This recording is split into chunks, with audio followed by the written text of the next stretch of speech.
Today we are continuing our study into the psychology of trading. We're focusing predominantly on short-term and long-term memory loss. If you remember from our last video, we spoke about long-term versus short-term memory and why that's important for us as traders, because we want our model to reside in the long-term portions of our brain, because in the long-term areas of our brain, that's where our unconscious competent activities reside. Things like driving, things like cooking, things like getting dressed in the morning. We don't think about them, we just perform those activities without any type of conscious thought process. Okay, when a pilot flies a plane and there's a burst of turbulence and he reacts a certain way, that's not short-term memory. That's not the front part of your brain. That's the longer term part of your brain where those instructions are kept and we just react.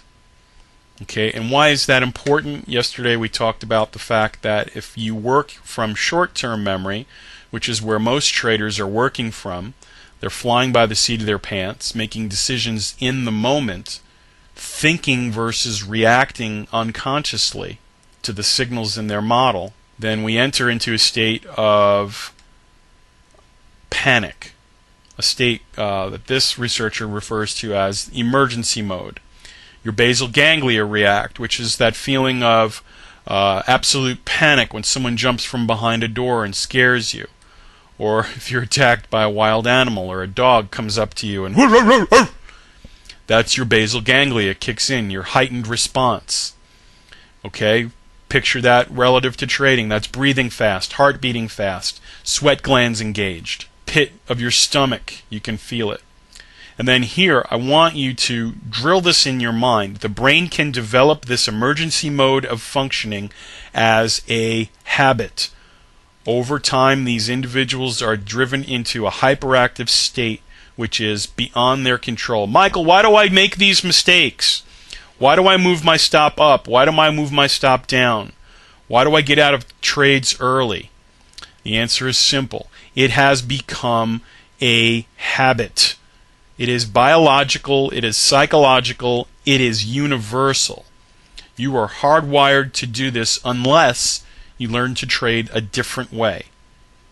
Okay, so I want to offer you guys a tool to get to that level. Models of Human Memory by Suzanne Ross. They studied a group of guys at Adaptive Systems Interaction that works with Microsoft to help develop software that allows people to remember things easier, like your Outlook calendar, your appointments, all of these things. And here he says, memory is a core aspect of intelligence that gives us an ability to review the past and anticipate the future. Then he goes on to say they want to build a system that identified key memory landmarks by learning and predicting which events would come to serve as memorable handles into activities of the past. And then lastly, Horowitz and his team knew that images help us remember events. Okay, English translation, we learn through storytelling and pictures. From the earliest days before written word, people told stories like, all the trouble started the day we hunted for buffalo just over the river and near the foot of the mountains. Okay? We remember through pictures. If I ask you to close your eyes right now and say, remember 9/11, can you see the towers in your mind? Do you see the planes hitting the building? Okay, if I say, remember the day the space shuttle exploded on takeoff, do you see the debris falling from the sky from every television TV? Do you see the little hunks of flaming and smoking debris? Okay, if I say, remember President Obama's inauguration, what do you see?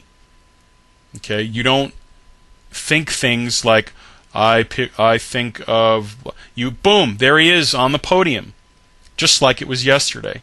So we take this now as a tool to get memories from short-term to longer-term areas of our brain, because we want to react unconsciously to signals.